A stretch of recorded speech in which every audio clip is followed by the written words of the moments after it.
for doing almost nothing. Funny, I like the sawmill where there were thousands and thousands of people. My goodness. Yeah, there were on Wilton Drive too, which is why I did nothing. Really? Fun. In translation, the new trans show launched last night. It was so good. It was amazing. Wow, amazing. One of the finest things happening that's ever done. That's amazing.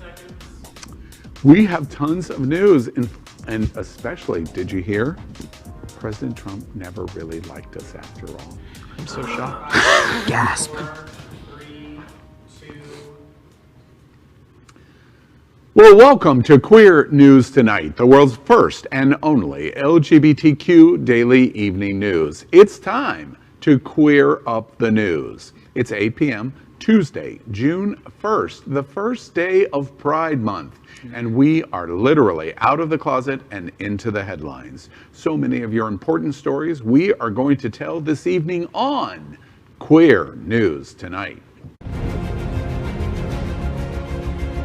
This is the world's first live daily LGBTQ evening news show.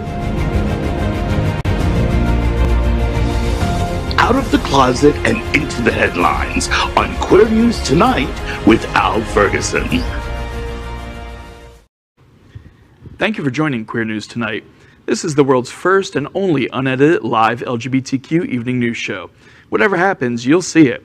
Queer News Tonight is supported by viewers like you. We're part of the Happening Out television network, Hotspots Magazine, and We Make Events. Hotspots is celebrating 35 years of the LGBTQ experience, and We Make is bringing you Wilton Manor's Stonewall Pride Parade and Street Festival on June 19th. Merged, we bring you the best of LGBTQ+ news, entertainment, and support of our LGBTQ+ community.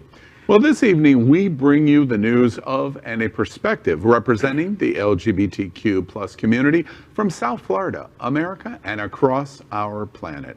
I'm your anchor at Queer News Tonight, Al Ferguson. Let's welcome anchor David Hopkins.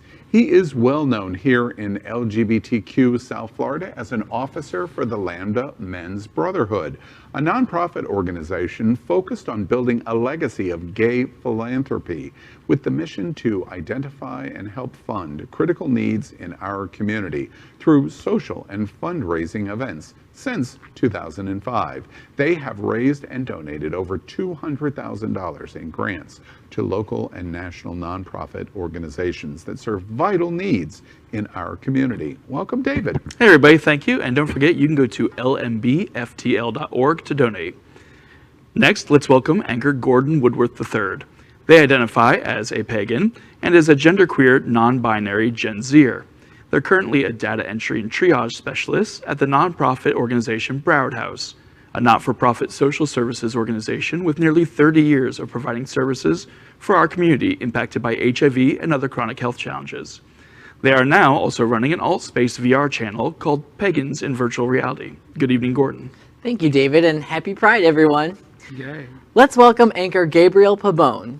With over 28,000 YouTube subscribers and over 13,000 Instagram followers, he is the owner of GMP Wear FTM Packing Underwear, the only affordable underwear that come already packed. Started in April 2019, he set them apart by designing for trans and non-binary people. GMP Wear understands the need to feel comfortable everywhere you go, whether it's to the store or a night out. Their underwear are made for the sole purpose of just that. Just put on your underwear and go. GMP Wear represents get more proud, be more proud. Good evening, Gabriel. Good evening, Gordon. It's always a pleasure to be here. Let's welcome anchor Ayush Maheshwari. He calls himself to be a socialite who focuses on to appreciate people around him and believe that there is beauty in each one of us, which deserves to be celebrated. He is known for creating and hosting the popular online talk show called I Am Big, which focused on sharing inspirational stories of everyday life. Good evening, Ayush. Good evening, everybody watching. And Gabriel, I want one of those packed underwears. And especially, this is Pride Month, viewers, so I'm super excited. First day yellow. We are the reporters for Queer News Tonight, and this evening we begin with the queer headlines. I'm just excited, it's Pride. The LGBTQ plus community in South Florida and across America is diverse.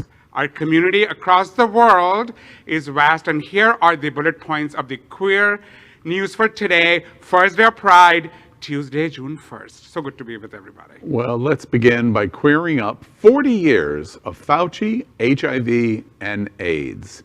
Dr. Fauci on the 40-year history. On June 5th, 1981, Fauci was sitting at his desk at the National Institutes of Health and the offices in Maryland when the news of a strange disease crossed his desk in the form of a memo. Fauci said, quote, "I have a very, very good recollection of that day. That day caused an awareness in me that had me make a dramatic change in my career and in my life. I was in my office in the clinical center when the MMWR, the Morbidity and Mortality Weekly Report for Epidemiologists, published by the Centers for Disease Control, landed on my desk. And I saw that the description included 5 young gay men in Los Angeles who presented with pneumocystis pneumonia. I had only seen this type of pneumonia in cancer patients who were being treated with chemotherapy, so that was odd. And I wondered why they were all gay men. I thought it was a fluke of some sort, so I put the MMWR aside," end quote. Fauci said that at that point in his career, he had several years of experience in the field of infectious disease at the NIH, but he had never heard of anything like what he was reading about in that MMWR. He knew that it had to be a new disease, and since it was all gay men, he first assumed that it was a sexually transmitted disease. The next altering occurrence was the development of a simple diagnostic test, and this happened in 1985. Fauci said that once tested, starting on a broad scale, doctors and healthcare professionals were seeing, quote, many, many, many more people who were infected and who didn't know it because their immune system hadn't been destroyed enough to get the opportunistic diseases associated with HIV and AIDS, end quote. In 1986, according to Fauci, the development of the AZT and targeted antiviral therapies like proteases inhibitors began to slowly turn things around. Given Fauci's long career and his most recent success in helping to lead the COVID response, he was asked of the consequential responsibility that was laid on his shoulder. He said, quote, "Oh, that's easy. I've been working for 40 years this June on HIV and AIDS, so there's nothing that comes close in my own life to HIV," end quote. Yeah, this pandemic has been going for a very long time, and Fauci has been there since it was first recognized, working to try and help fight it. So. And look at that photo of him from the 80s. What a babe.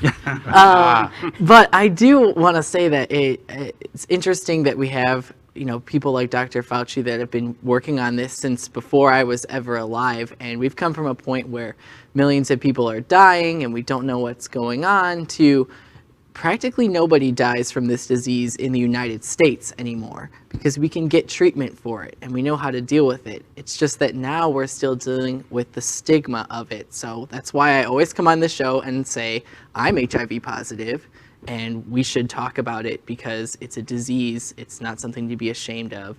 And now we are, maybe one day within my lifetime, we'll see an end to HIV and AIDS. You know, I don't know if you all have watched some of the recent episodes of Pose, the show, and my heart, when you look at, you know, when you hear like many, many people, millions of people, each person is somebody's lover, son, sister, brother, they, however you identify it, and I feel that let's take a moment to give tribute to each one who has lost their lives, and also tribute and gratitude to each one who's worked so hard to get us to this point where the stigma is lower, there's medical intervention, and I think we can live our lives with higher up than ever before.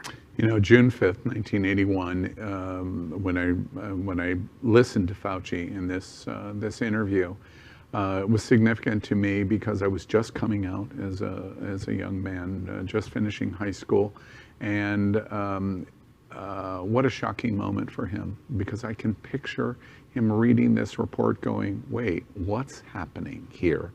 And that was the first moments of something that he knew was going to be catastrophic. I went to so many funerals in the 1980s, so many funerals, and I live with survivor's guilt because I don't understand how I did not contract AIDS, and so many people that I knew did. That was another issue that I thought about when Fauci was talking today. And then as I read the summary of what happened, first recognized on June 5th, 1981, 33 million people have died of AIDS. The only comparable health crisis that we've had even close, which is actually more deaths in a shorter period of time, is the coronavirus. And I just think it's ironic that the top voice in the world in AIDS, HIV, is the same voice 40 years later that's the top voice in the world for coronavirus. Very, very strange set of circumstances. In 4 days, on June 5th, I will be thinking about Dr. Fauci, and so many of my friends lost too. Al, can I just say something to you from, talking about survivor guilt? I hope you know, and I have been watching some of the stuff you do and all this amazing shows and everybody doing here. I hope you know what a better place you're making this world by coming out every day and talking about stuff like that. When you share so openly about being positive, it's very heartwarming. And I think that is what we are doing. And I think that's amazing. I really feel strongly about that. Every day, everybody sitting here behind the cameras, we're not here, we are watching. The more we open our heart, the more we do stuff like this, the better the world gets. So thank you, seriously, to everybody. Thank you. Next, let's queer up business. LGBTQ plus employees less satisfied at work. Despite promises of building more equitable workplaces, the newest diversity and inclusion report from Glassdoor shows the reality is still far off, especially for LGBTQ plus employees who report less satisfaction at work. 6 out of the 10 companies that Glassdoor examined saw LGBTQ plus employee satisfaction lower than their overall ratings. The LGBTQ plus employees at Walgreens, Apple, Kroger, and McDonald's, however, rated the 4 companies higher than non-LGBTQ plus employees. At the bottom of the inaugural list were Wells Fargo, Amazon, and Walmart. The 3 had the biggest discrepancies between overall satisfaction ratings of LGBTQ plus and non-LGBTQ plus employees. Well, I can tell you something, listen. Okay, well, when I showed up from India, and here I am, don't fit in any scene, and with this boys club drinking scotch, I'm like, baby, I want my cosmopolitan. So the reality is, it's true. I think there's a ceiling. After a certain point, everybody wants diversity, but after a certain point, it is the boys club. And I think it's pushing forward things like what has happened lately with Kamala Harris and things like that, push forward, but there is a ceiling still needs to be broken for sure. I think we have a lot of the same problems that like the Black community and the Hispanic community have, in that we don't have enough representation in our leadership in all of these businesses in the private sector, and we just have bad employee relations across the board, regardless of your sexuality. I mean, the top companies listed on here was Amazon and Walmart and Wells Fargo. I mean, they're not known for being the best to their employees, so that doesn't surprise me. Well, and I think part of it is a lot of these companies, it's all about tokenism. It's reaching your quota for diversity for the marketing and the investment meetings, but they don't actually want anybody from a minority background of any kind in charge of anything, whether it's female, gay, people of color, it doesn't matter. If you're not, the cis white man, you're not part of Wall Street. The survey rings true to me in terms of leadership roles. I completely agree. We want vertical integration of management in the LGBTQ community, and that's what this is saying broadly.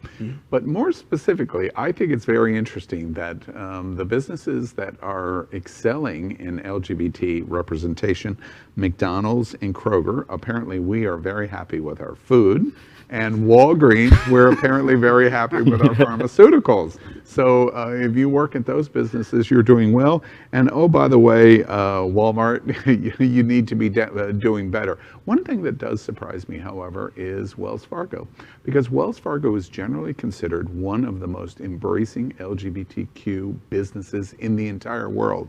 I'm curious, and I hope they'll continue to pursue it, of why LGBTQ employees are less supportive. You know, there's a lot of fear. I mean, I've been in a leadership role, like many of us, and there are people who have said, listen, don't tell anybody about me. I'm too scared. It's going to affect me, you know? So I think everybody watching, there's nothing to be scared about. That's, I think, where we start. Well, there's no affirmative action for gay people, so that's where we are. But now, we're going to queer up Drag Race. Yay. Drag Race Italy is coming. Can you handle it?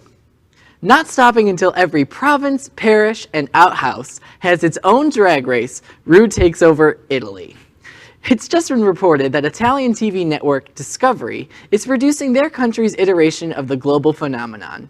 It doesn't seem like there's too many hints about Drag Race Italy apart from news that social media comedian and influencer Tommaso Sassori has been linked as a possible host. Zorzi has been blasted for his chummy behavior with Italian politician Giorgia Meloni on a TV show. Meloni is noted for her anti-LGBTQ+ political leanings. This did not go down well with the queer community, as a petition was instantly launched demanding that Zorzi be removed from the judging panel. You know, it's funny, as I was preparing this for today, because I'm part of production as well, it was so hard to find any positive reporting on RuPaul Italy. None. The information I got from this was the only thing they mentioned anything about the show other than everybody's fed up with so much RuPaul. RuPaul Spain starts in 2 days, and they're already announcing Italy, and they're not even teasing us with Hot Pick Crew this time. So I think, yeah, RuPaul is getting a little bit overly productive, and I'm waiting for the next outhouse. RuPaul is taking over, but we're still watching every episode. I haven't watched it in 3 seasons, so I can't say that. But There's that's not the case. You're not good watching viewership. it, Yeah. but the viewership is. I'm watching it, even though I don't really like RuPaul that much. I like him. I like what he's done for the community, but there's been good things and bad things done. But I think it's interesting that we have a story about, you know, tyrannical employers, and then we have a story right after that about RuPaul, a tyrannical employer. And I think it's ironic and not at all surprising that this franchise is possibly employing somebody that's problematic when they have a history of doing that and not researching the people that they bring on the show before they bring on the show. You know, and that's going on, by the way, with one of the drag queens in Australia right now. Lots of racist issues. There's some. It's difficult to hold everyone responsible. And that's a whole different conversation. One thing that I would say about Italy that I think is highly interesting is we constantly say on so many of our stories, representation matters.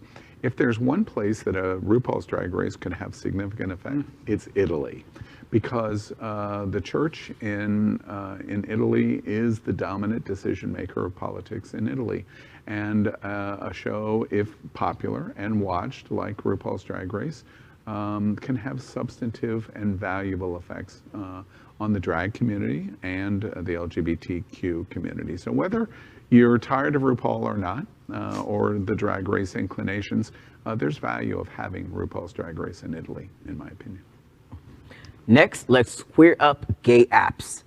Gay dating app Grindr announced sponsorship of French rugby team. Grindr has announced a new sponsorship with the French rugby club Biarritz Olympic. The popular gay dating app took to Twitter to share the exciting news in a statement. Quote, Grindr is excited to partner with JB Aldige and the Biarritz Olympic Pays Basque Rugby Club. The French are going to hate me after this. The club has been outspoken against homophobia and has committed to Grindr to continue its work to increase inclusivity and acceptance in the league and rugby overall, end quote. Within the forthcoming sponsor deal, the second-tier club will receive €1 million a year and will wear the logo on their uniform. Well, well, well. I want to see that. Oh, is that it? Yeah, rugby is surprisingly gay friendly. There's many gay rugby teams, or clubs as they call it, across the world. The French national team, when they hosted the Rugby World Cup, actually did a whole gay image of all the rugby players making out, and it said, "Celebrate rugby in the city of love." It was amazing. The New Zealand All Blacks have the AIG uniforms that when you pull on them, reveal the rainbow. Like some of the major, nice. know that. yeah, That some of the sounds major amazing. rugby clubs around the world, even the straight ones, are extremely gay friendly.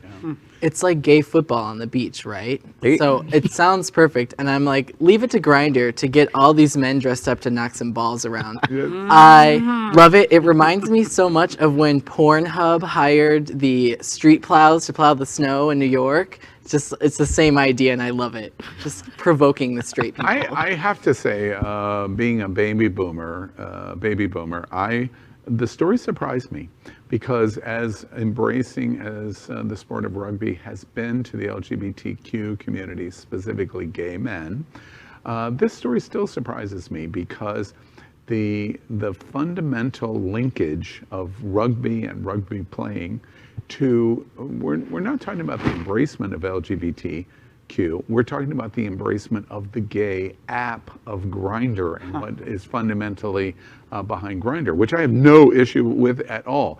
It's just, it surprises me that rugby, this French team, would link itself. Why So- do you think that? Well- Because I know you know more, honey. You It- go it- deep. it- You go deep. This all goes deep, everybody. Grindr's focus of being so sexually casual out there means that this French rugby team is associating with the app itself, which I think is great, and I'm happy for them, and I'm happy for Grindr. It's just, it surprises me because it would be, roaches don't embrace raid.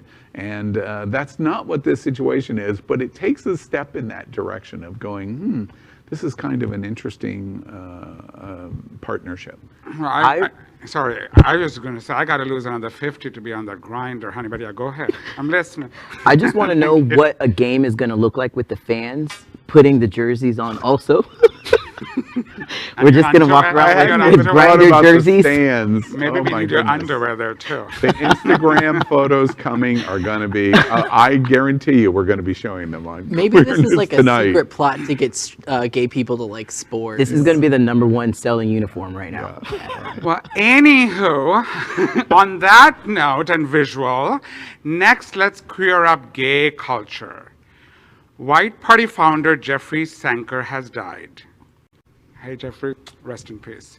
Jeffrey Sanker, the creator and face of nation's largest gay circuit parties, died on Friday after a long battle with liver cancer, according to the Los Angeles Blade. Sanker was 65. As the owner of White Party Entertainment, Sanker produced the nation's largest gay dance music party, White Party Palm Springs, held for over 30 years. Now talk about a legacy.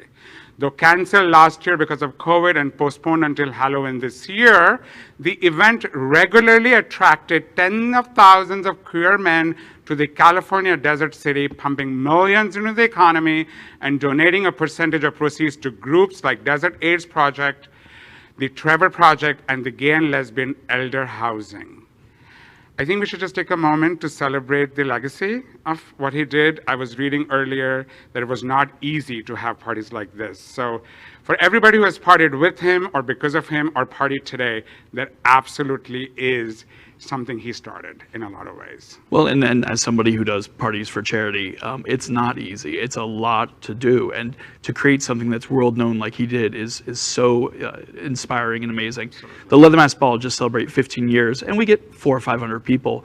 Thousands of people would come to the White Party, and I can imagine how amazing that must feel to be able to pull that off successfully.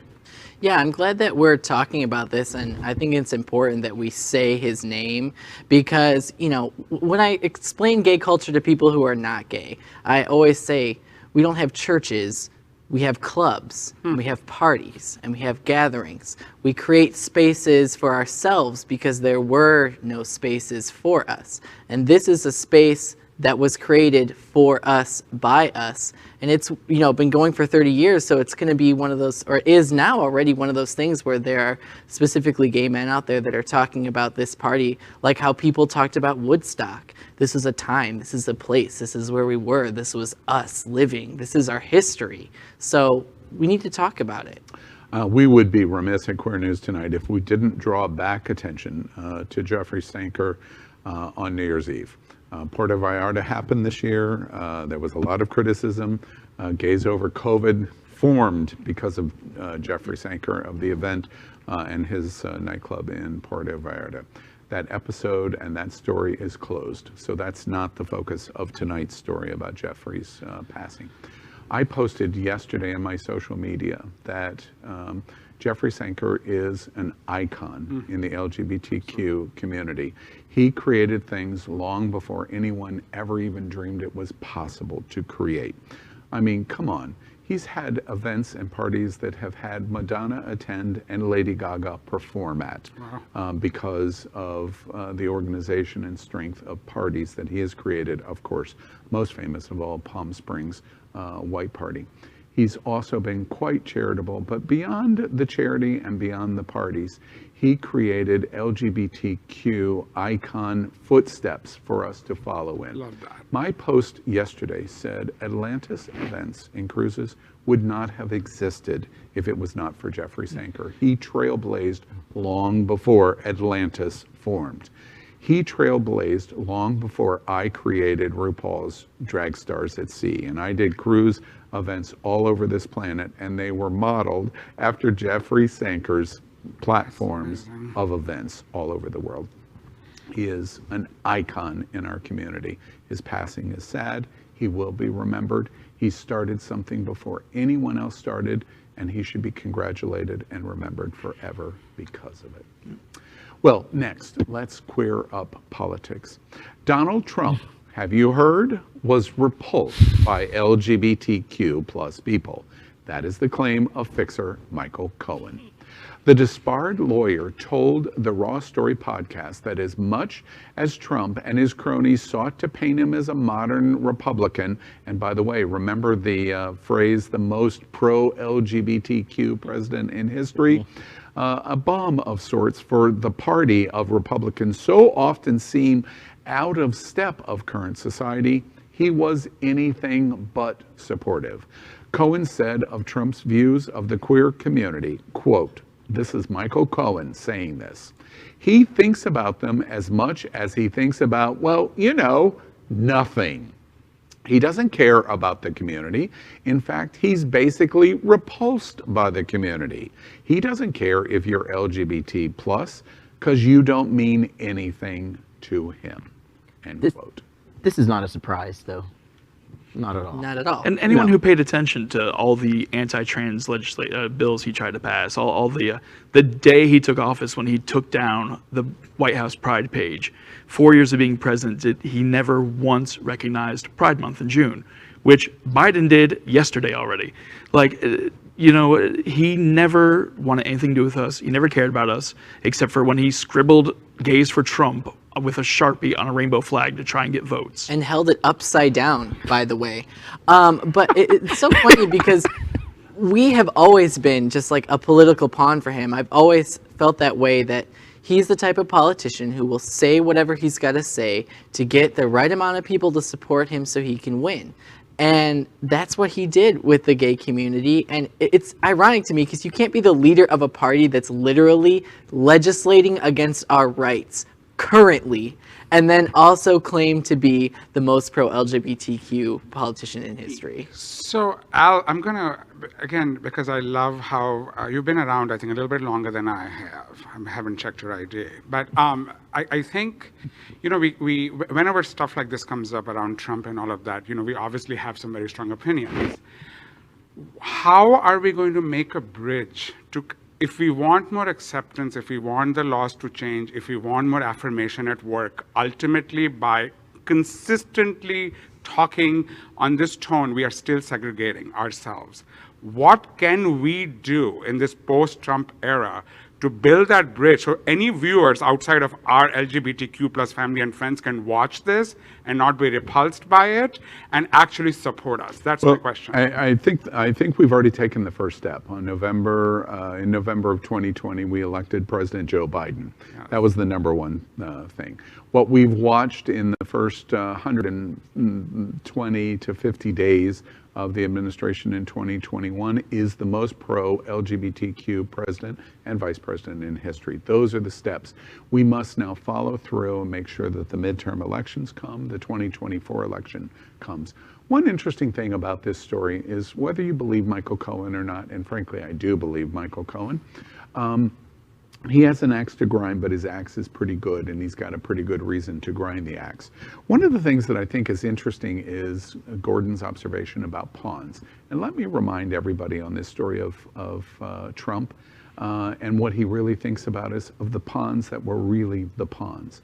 The first is a pawn that is out in California running for governor of California right now, who is a trans person, and they are a pawn of Donald Trump. Another pawn is the log cabin Republicans, who in 2016 would not endorse Donald Trump, but in 2020, after seeing what he did endorse him, and they were used as pawns. Hashtag Walkaway and Michael Strzok is the pawn that ultimately was used by Donald Trump, called to action, went to the Capitol building on January 6th, and films right outside the Capitol door as he's being gassed by the police. He was a pawn. And the biggest pawn of all is Richard Grenell. Richard Grenell led this charge for 4 years, telling us over and over and over to the LGBTQ community, believe in Donald Trump. Okay, it's June 1st, 2021, and now we know who to believe. Richard, it wasn't you, it was frickin' Michael Cohen. Next, let's queer up sports. Golfer makes history as the first trans woman to ever win a pro-US tournament. Scottish golfer Hailey Davidson has become the first transgender woman ever to win a gold in a professional US tournament. Davidson, 28, who moved to the US with her family in 1997, claimed victory in a mini-tour event at Providence Golf Club in Polk County, Florida. She's the first trans woman to scoop a title in a pro competition, which only became possible after the United States Golf Association and the Ladies Professional Golf Association changed eligibility rules. After her victory, Davidson said, quote, "I never thought I could play golf competitively as a trans woman, so I always thought it was golf or being myself," end quote. This win is bittersweet, since just this morning, on the first day of Pride Month, Florida Governor Ron DeSantis signed a bill banning transgender girls from competing in school sports. I actually lived about a mile from where this golf tournament was held. Polk County is not gay-friendly. It is not trans-friendly. So I am so amazed that golf, which is not generally a gay-friendly sport, has had trans women win in Polk County. That's a huge step for our community in Central Florida, because a lot of Central Florida is not very friendly. Well, congratulations to Hailey. First of all, you go girl. You know, and we talked about this last time I was on this beautiful show. It's so heartbreaking that other human beings are able to decide what a human being, however they identify themselves as, can do or cannot do. And we are in June 1st, 2021. I mean, think about it. I mean, I'm not trans, but I have trans friends, and I cannot, every time you go to the airport, every time you go to a restaurant, even at a gay bar, you know, like literally at a gay bar recently, somebody showed up with a dollar bill and gave it, a gay guy tried to give it to my friend, thinking that she is a drag queen. So, I mean, it's crazy, but congratulations again, Hailey. We need people like you. Yeah, well, I also think with this whole issue, why does everything have to always be about gender? 100%. So a couple things with this. One, I love and hate this story because I love it because, yay, a trans woman has won something here. But I know that there's going to be people on the right that are going to point to this and say, well, this is why we shouldn't let trans women be in sports and blah, blah, blah, which, by the way, It's the same excuse people made when we were integrating our sports leagues like baseball. They used to say, oh, the black men are going to be so much better, or all this. Exactly correct. And when we integrated our military, they said the same thing. The key is, if you want to be the best, you be the best by being the best, not by eliminating other people that are better than you. But also, as a radical non-binary person that I am, I just feel like we shouldn't have gender in sports at all. I feel like all of our leagues should be co-ed, and the grouping of who's on what team should just be based on your ability. But for some reason, we decide that gender is so important, and it's completely arbitrary. I love you. Just right too. Give me a number later. Well, before we move on, Gordon's going to go to a world story. I congratulate her. I think this symbol is absolutely outstanding. The important thing to me in the connection of the story is, as we report today on June 1st, the first day of Pride Month, that she has won this historic moment of winning this golf tournament, supported completely by the Golfing Association, which is really critically important. Governor DeSantis would take the really despicable step of signing the law today on the first day of Pride. He knew exactly what he was doing when he did it. Goodness, I hope the LGBTQ community, our allies, our supporters, which, by the way, are the vast majority of Americans and Floridians, will remember when Governor DeSantis runs for president in 2024. I hope they remember today, because I'm going to say June 1st over and over. Really breaks my heart. Actually, when you think about this, it really breaks. And it's not even toward adults, it's toward children. Remember that. Now we queer up the world. Transgender person wins Germany's next top model. Real beauty comes from within. At least that's what the message of organizers of the modeling show want to send out. This year's winner is a transgender model, Alex Mariah Peter from Cologne, who became the first transgender person in the history of the show to win the competition, saying, quote, "Being different is much more normal than we admit to ourselves," unquote. Speaking about future plans following the victory, the winner said, "First of all, I'm going to get a schnitzel to eat." Oh, I love schnitzel, and she is gorgeous. And you don't get a gut like this without practice. Okay? No, what is a schnitzel? I don't know what it is either. Yeah, I don't We know will what be it is. talking about It's a next top beef model dish. and schnitzel. Well, in the you know, same when you have to look conversation. as amazing as she does, that requires strict dieting to be ready for those photo shoots. I'd be ready to binge after that too. I'm obviously not ready for those photo shoots, but Maybe I think you are. Maybe well. you have to. Beauty comes from within, and you are beautiful from the outside. To know from the outside too, I'm saying. Gabriel, I'm curious, what were your thoughts about next top model winner being trans? I think it's great. I think that because it's like people will pick and choose when they want to have transgender people, like, oh, they can be in this, but then it's like when you win, they're gonna knock you down, and if you lose, they're like, oh, okay, well then, as long as you don't win anything, you can be involved. But every trans person that wins, I feel like it's like I think it's great because we're just showing people like, oh, look, you didn't. I think that they would let a trans person in a contest or in something like that because they don't think that they're going to win. You were getting ready to talk about a travel story and what's happening in travel, but I want to remind everybody, trans is one of the most important story headlines in the world, regardless of the different inclinations of trans. Last night, I congratulate Happening Out Television Network. They launched the premiere episode of Translation, and it's very historic. The first weekly show in the world with trans hosts, talking about the issues that are facing our community, and it was absolutely fantastic. I congratulate Ariana Center and Tony Lima and all of the cast members of Translations. Congratulations. We're very proud of what you did last night. Yay. Let's queer up travel. The world is reopening, and so are LGBTQ plus cruises and resorts. Leading LGBTQ plus travel company Vakaya has seen record-breaking bookings for its trips since the U.S. election and vaccination news that turned the tide on travelers' perspective. That being said, its travel packages are exactly what we need to start our post-pandemic life on the right track. Vakaya CEO Randall Roper said, and quote, It's so exciting. The LGBTQ plus community is leading the way in bringing travel back and during Pride Month. All of us here at Vakaya are so proud of the work we've done leading the charge and advancing LGBTQIAPK unity. For so long, we've been segregated in our own tribes, only really coming together with any consistency during Pride Month, which it's now, so that's great. With Vakaya's mission to throw the doors of LGBTQ plus travel wide open to our entire community, we all get to unite regularly throughout the year as we travel the world together. I'm excited that travel's back, but I'm not excited that cruises are coming back because they're horrible for the environment. But I'm glad to see that gay people are traveling. And of course, as always, we are the leaders, the trendsetters that start everything. So of course, we're going to be traveling before everybody else. We're always doing things that are cool before it's cool. And it's funny what they said about the community.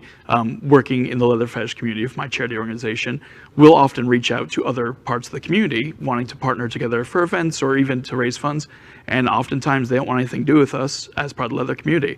So I love that Vakaya is kind of trying to bring everyone together on their events instead of making it just for this group. It's not just a circuit party. It's not just a leather party. It's not just drag shows. You know, we're all the same community. We need to stop being in our tribes. Yeah, you want to have your group you hang out with, but when it comes to having fun or for charity especially, everyone needs to be involved. So, to that point, on my 40th birthday, my friends took me on an all-gay cruise. I had never felt more lonely and more alienated my entire life. I was a lot bigger, and I literally took a chubby chaser to finally come and say, baby, you want to put on a little bit more weight? That's how I celebrated my 40th birthday. I remembered saying, is there a way to come back from Cozumel or wherever they were?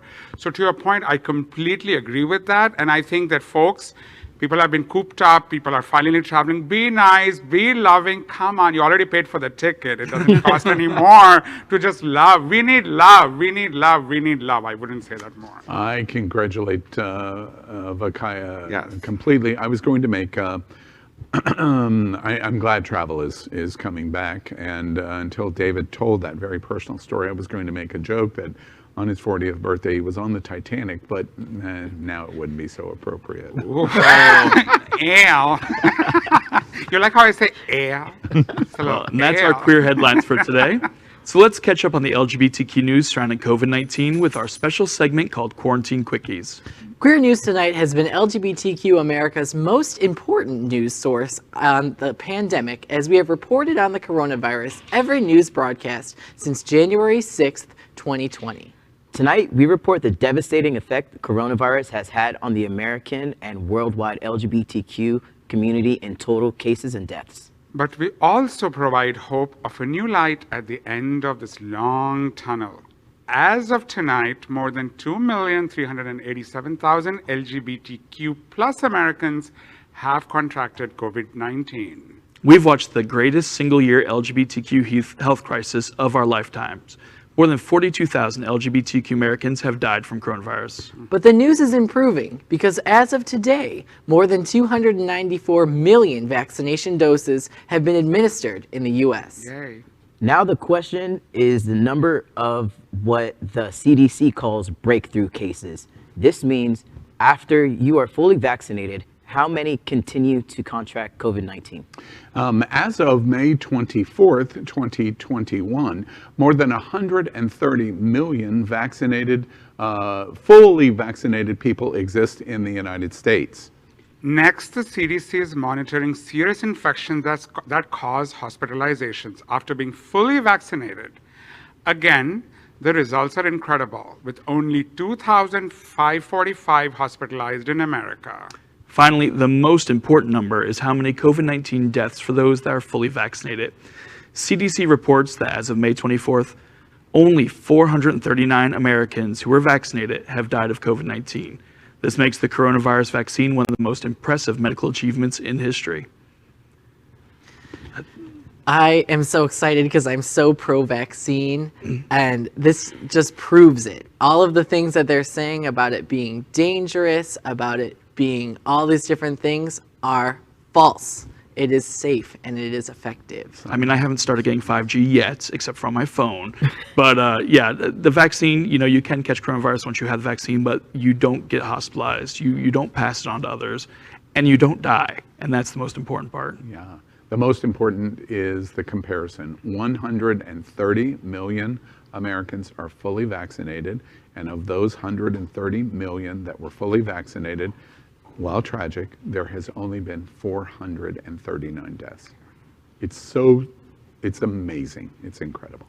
So the chances look good. Get the vaccine if you don't already have it. That is our COVID-19 news for tonight. Next, we report that Happening Out Television Network is passionate about our support for the LGBTQ community.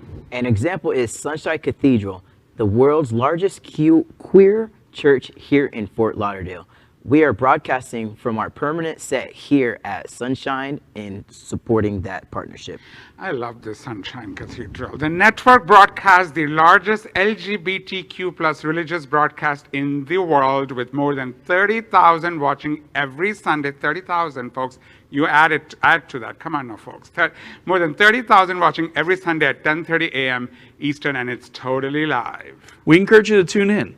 Our campaign of sponsorship proudly supports Sunshine Cathedral is my queer church. Watch this.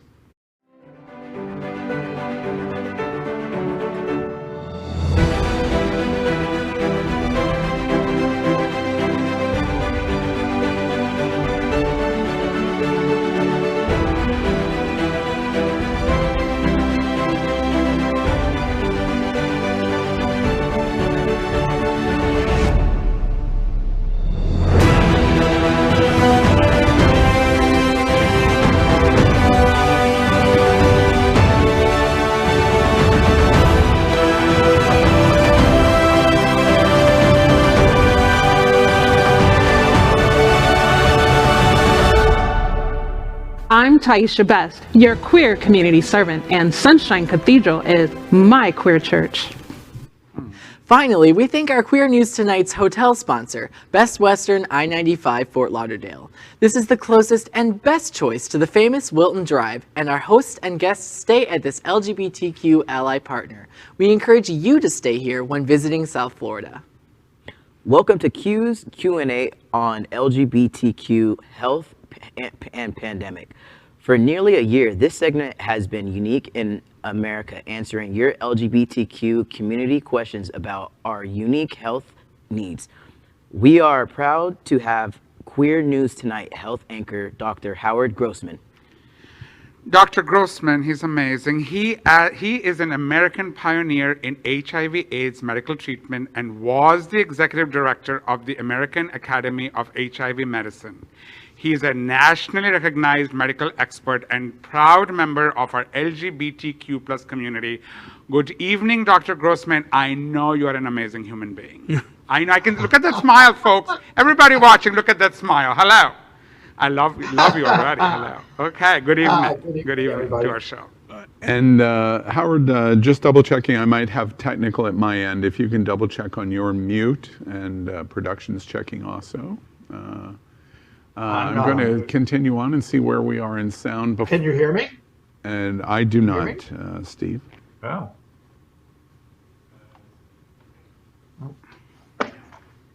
There we go, I believe. Howard, can you hear me? I hear you. Yes, very good. I can hear you now. Okay. Before we move into questions this week, I want to ask you about the thoughts of the health news you saw this week in our community. Actually, one thing that I saw this week that's not totally about health, but I have to say, I've noticed the proliferation of rainbow crosswalks in South Florida. I don't think you covered that today. We may have covered it other days, but everywhere but here in Wilton Manors, which is, the gayest place on planet Earth doesn't have a rainbow crosswalk. It doesn't have a rainbow crosswalk, really. Right. And I think for our health, we need that. The other thing I'd like to say is your story on transgender sports, transgender people in sports. I think the thing people forget is that transgender women have their testosterone completely suppressed, and so lose muscle mass, and really are there are plenty of cisgender women who have far more muscle than many of my transgender patients. Right. So I think this idea that somehow because they were born male, they have some kind of advantage is just medically completely invalid. Yeah, yeah, and every major medical association in the country has said the exact same thing that you've just said. Howard, one thing I wanted to ask you about, we reported it tonight here in Queer News Tonight, Fauci's comments yesterday about the memo that came across his desk on June 5th, 40 years ago, 1981, about the first 5 reports of the strange new illness that he saw in Los Angeles. Gosh, just a flood of memories came back to me of him talking about seeing that memo. For you being right in the heart and fight of AIDS and HIV, so we're approaching a significant anniversary, even the recognition of something was afoot on June 5th. What did you think about that? But there was no recognition that something was afoot. I mean, the article came out. It was buried on page 26, I think, in the New York Times. And for most, I mean, I was living in New York at the time, and for most of us, it was happening to, even when we knew about it, was happening to another group of people. There was all kinds of stuff about it was only happening to the people who did a lot of drugs or the people who'd been having tons of sex. Remember, before HIV, they talked about gay bowel disease. So there were people who were getting one parasitic infection after another and having all kinds of diarrhea. It was probably HIV. It was probably some of the other infections, but they labeled it gay bowel disease. So it was sort of, most people ignored it, really. I mean, I can remember it wasn't really until 1983 when, the first time I heard Larry Kramer speak in a packed auditorium and a school on the Upper East Side, and scared the shit out of everybody, because that was really when people started to realize that this was happening to a lot more people. Very interesting. And remember, pneumocystis was not an unknown disease. We didn't know that at the time, but it was something that was being seen in transplant patients. Yeah. And there was just no communication across medical fields that people knew that. You know what surprised me is Fauci's comments it was kind of like a wave knocking me down, 40 years. And it was unexpected. And the MMWR report that he read on June 5th across his desk, it just hit me out of the blue of going, wow, we really have been through this for 40 years. Oh, yeah. Oh, there's no question about it. And, I think for so long, remember at the beginning, we had no idea what we were seeing. We had no idea how to treat anybody. We had no treatments. We had no way to intervene. All we could do was watch people die. And we didn't know people had anything until they got sick. Yeah. There was no way. We had no tests to monitor anything. I mean, T cell machines were a laboratory test and a new thing, and took up a whole room, a huge room to do a T cell. And now they fit on a desk. Yeah. I mean, it was a very different world. Yeah. Well, one of the great things is we're going to get to June 5th, 2021. And the world of HIV is completely different. Our medical approach is completely different. People like you that have been at the forefront of this and your practice, completely different. And it's much, much better news than it was as we approach June 5th, 1981. If you have access to care. Yes, exactly. All right. I think we're seeing this. Yeah. Let's jump into the questions we have, and tonight we're going to start with Gordon. Viewer question number 1.